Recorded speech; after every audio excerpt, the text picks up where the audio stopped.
Душа моя затосковала ночью, а я любил изорванную в клочья, исхлёстанную ветром темноту, и звезды, брежущие на лету над мокрыми сентябрьскими садами, как бабочки с незрячими глазами, и на цыганской масляной реке шатучий мост, и женщину в платке, спадавшем с плеч над медленной водою, и эти руки, как перед бедою.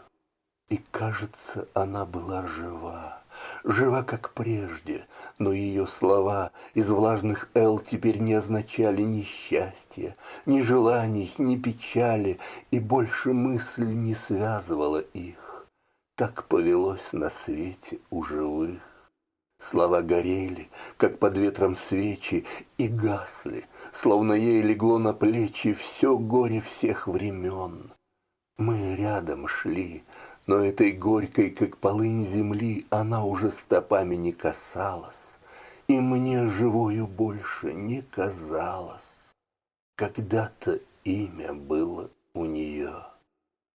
Сентябрьский ветер и ко мне в жилье врывается, то лязгает замками, то волосы мне трогает руками.